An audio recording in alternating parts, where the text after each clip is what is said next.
The stimulus double whammy that nobody was expecting. We'll talk about all of it in today's fourth stimulus check update and daily news update. The House planning a vote for the 2 stimulus bills, all the details on that and more, plus the must-know OSHA vaccine rules covering over 100 million workers. And last but not least, Biden finally getting hands-on and personal with Congress and stimulus. Definitely all important, so stick around to the end. All the stimulus that you need right here. Welcome to the Ron Yates channel, where we cover stimulus 24/7, and making money is always on our top of our list. Join the fam, make it official, guys. Subscribe to the channel and tap that notification bell. That way you won't miss out on any of our latest stimulus updates. All done? All right, let's get into it. Democrats are aiming for an early vote this week for 2 stimulus bills that we've been waiting for. They said that they're going to vote on the $1.75 trillion social spending bill first, then the bipartisan infrastructure package the day after. Now here's House Speaker Nancy Pelosi confirming both bills for the press. Could you just project this week a little bit what you expect? Do you expect to vote tonight? And is it possible that you might just vote on the infrastructure bill, considering everybody seems to be bought in and saying it's ready for a vote? No. Okay, so Build Back Better today, and what are the big hurdles you have to overcome? I'll let you know as soon as I wish to. But we're okay, you're just worried about your own schedule. I know that. But the fact is that our members are engaged in very thoughtful deliberation with each other. As I said to you before, 90% of this bill has been agreed to, House, Senate, White House, and written. We made some changes since last week. People need to familiarize themselves with it. That was the purpose of our meeting this morning. As I said, it made me very proud and was inspired by just once again hearing the depth of knowledge and breadth of vision of our colleagues. And we'll let you know. But I think many of you know I was really very unhappy about not passing the BIF last week. I really was very unhappy because we had an October 31st deadline.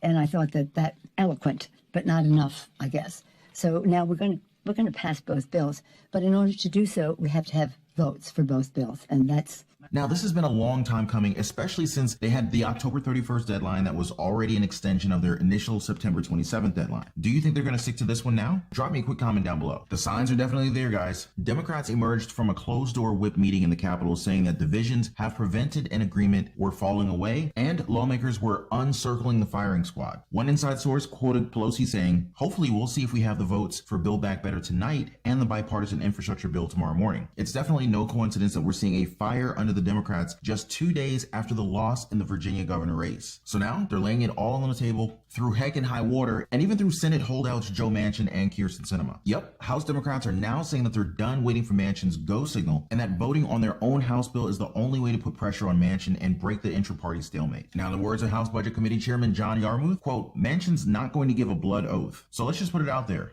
Every day we delay, we empower Manchin more." They've even put out some special surprises that is definitely going to ruffle some of Manchin's feathers. Paid leave and hearing coverage under Medicare are both included in an amended version of the package unveiled by the House Rules Committee recently. Now, according to Pelosi, quote, "We hope that he will see the light of day." My bet, they're setting these 2 provisions as simultaneous long shots and primary targets for Manchin's cost-cutting chainsaw. That way, Manchin would just end up cutting these 2 from the Senate bill, and the rest would stay the same. Then again, if those 2 long shots do go through, then we're golden. Pelosi and Democratic leadership also got a handle on the House moderates who were shouting for a cost estimate before voting. The analysis from the Joint Committee of Taxation showed that the revenue provisions in the social spending package would raise nearly $1.5 trillion over 10 years, meaning that the package is, quote, solidly paid for.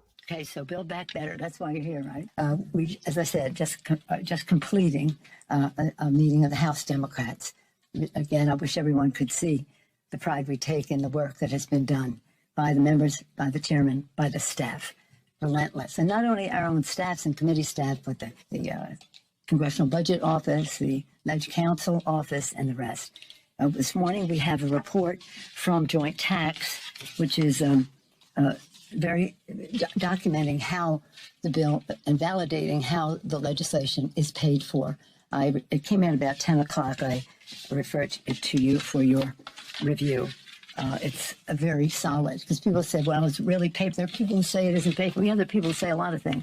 But this document of joint tax is objective. It's not Democratic, it's not Republican, it's objective view that it is solidly paid for. And that doesn't even take into account the money that we'll get from what we're very proud of as an agreement on prescription drugs, which generates resources, as well as enforcement, which is $400 billion in enforcement. So here we are with all of this. prescription drug bill is something that is news fronts last week. It enables us to do something we've been trying to do for a very long time, have the Secretary of HHS negotiate for lower drug prices, halts pharma's outrageous price hikes above inflation, and expands ACA to make coverage more affordable for those who buy insurance on their own. So it's not just about Medicare prices, it's about the private sector, commercial sector as well. Now, aside from these moderates, there were also members of the Hispanic caucus concerned about immigration benefits. Pelosi offered them the so-called parole option included in the last draft of the House bill. This would offer undocumented immigrants the potential to receive 2 5-year passes to live and work within the United States without any fear of deportation. Their problem is that this doesn't lead to permanent residency, and immigration reformers have pushed for that option by including the so-called registry proposal. Now, Pelosi, she's a go for the registry policy, but she's not quite sure if it'll fly in the Senate. She said, quote, "It doesn't have a big prospect in the Senate, so we don't want to ask members to vote for something that wouldn't have a good prospect on the Senate side. That is controversial." Now, the trio of Democrats who refused to back the bill without immigration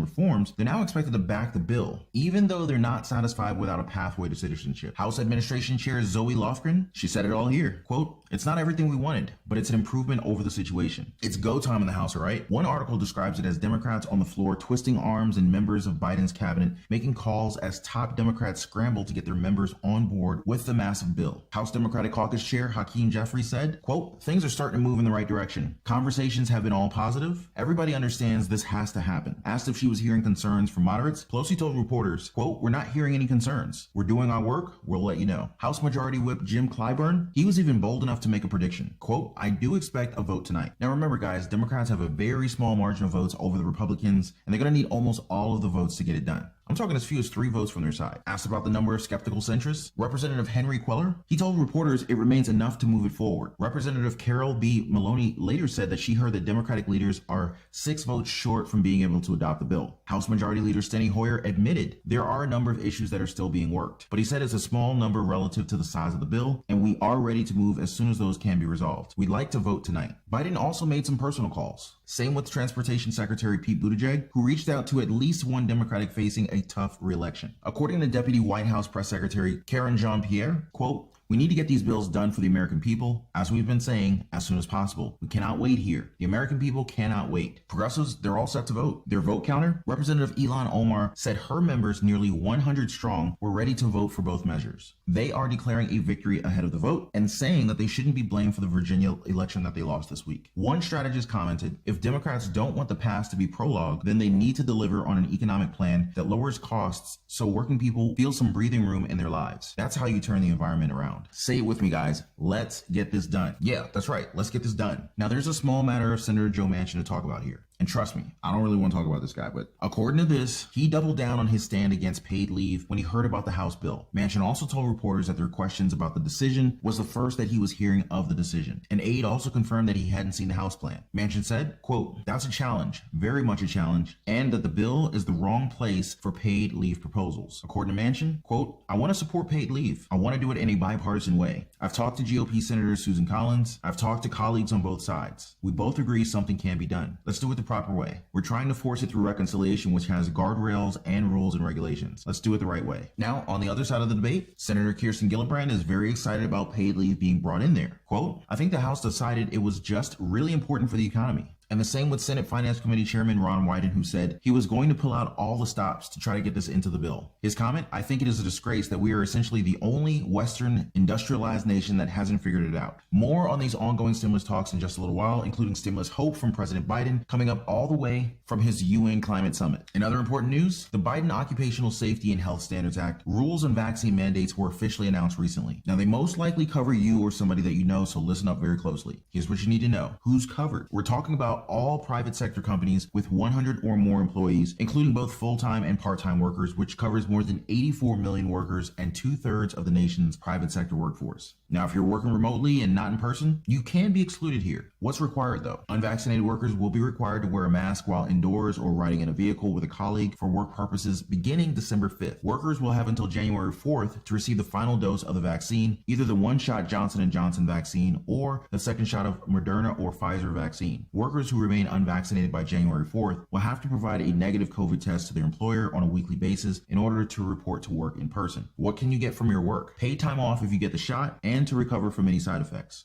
Testing or face coverings are not covered by your company unless stipulated by state or local laws or the labor union contracts. The Labor Department said in a statement that many of the people killed and infected by the virus were workers whose primary exposures occurred at their jobs. OSHA estimates that this rule will save thousands of lives and prevent more than 250,000 hospitalizations due to workforce exposure to COVID-19 over the course of the emergency temporary standard. Have you guys been vaccinated? What's it like in your area? Drop me a comment down below, guys. All right, so back to Biden's Build Back Better agenda. So the president, he made a point about the bill coming all the way from his recent UN climate summit. He said that no world leaders at the United Nations climate summit asked him if the Build Back Better agenda will pass Congress, and stressed instead the work his administration has made so far on climate. His exact words, quote, "I didn't have a single member of the conference come up to me and say, are you going to pass what you have? What do you think? How's it going to affect it? What are you going to do?" What they're looking at is what in fact has happened with everything dealing with deforestation to what we're going to do on the Build Back Better and how we've been able to focus now. I guess it makes sense here, guys. I don't know. But enough about the sausage making. It's really time to get this done. AOC made the same point about the bills and inflation. She said that the passage of both bills together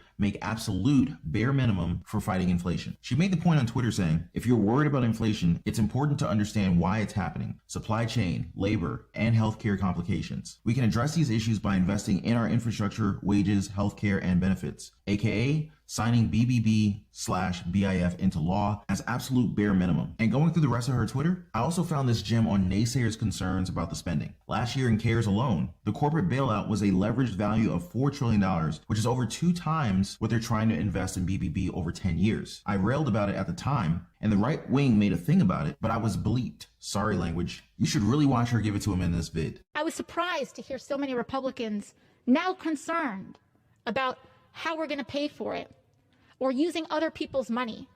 But the Senate Majority Leader wasn't concerned about other people's money when he authorized a $4 trillion leveraged bailout for Wall Street in March. He wasn't concerned about where that money came from. He wasn't concerned about how we were going to pay for that. It is only when we are talking about relief for working people, for children, for families, for parents, for education, for healthcare, that all of a sudden we can't pay for any of these things. But when it comes to tax subsidies for private jets, we've got the money for that. When it comes to the endless appropriation towards more and more military spending, when we aren't even technically in growing elements of war, according to some people, we have money for that. But we don't have money to feed our own kids. We don't have money to educate people. We don't have money to provide health care. But we have money for private jets. We have money for tax loopholes for yachts. We have money to incentivize stock buybacks. We have $1 billion to invest in research and development for a vaccine, which was proudly invested in and a good use of public funds just for pharmaceutical companies to take these publicly developed patents, or publicly developed drugs, rather, and then sell them back to the public at no discount so we don't even get a return on this investment. How is that fiscally responsible? Yeah, so maybe it is time that we think of working class families for a change, right? Progressive Caucus Chair Pramila Jayapal seems to agree. According to her Twitter, American families are worried about making ends meet, and Democrats will directly address those concerns by dramatically cutting the cost of things like childcare, preschool, home care, and prescription drugs. Let's build back better. I would just say that this is the agenda that the president ran on and that we all ran on, that delivered us the House, the Senate, and the White House. There's nothing new in this agenda that's being brought in from the outside. This is what we ran on. And the reality is, I think people are worried about costs. And I think we should be really clear about that. The way to address that, because of the supply chain problems, because there are cost increases, and it's going to take some time to come out of the worst pandemic that we've ever had in this country, we should actually lower costs for middle-class families and poor families across the country. And we can do that with the Build Back Better agenda because we are actually going to provide universal childcare. We are going to provide universal pre-K. That is a massive cost for most families. Prescription drug costs, that is a huge cost for families across this country. If we pass the Build Back Better Act, we will lower the cost of prescription drugs. So this is, I think, the way to address the cost concerns that average families, poor families and working families across this country have, that we need to listen to and that we need to respond to. That's a lot of stimulus right there, guys. So better keep an eye on this in our coming updates. Don't forget, subscribe to the channel and hit that notification bell. That way you're always the first to know about the latest, most accurate stimulus updates, timelines, and developments. So that was our prime grade A stimulus for today's fourth stimulus check update. We covered the House planning a vote for the 2 stimulus bills, all the details on that, plus the must-know OSHA vaccine rules covering over 100 million workers. And last but not least, Biden finally getting hands-on and personal with Congress and with stimulus. More updates coming as long as you guys are watching and liking the videos. Thank you guys so much for always lighting up the like button. It really means a lot to me. And I'm really thankful to have been able to be with you guys through all of this. Let's keep it going, guys. And I'll see you guys on the next one.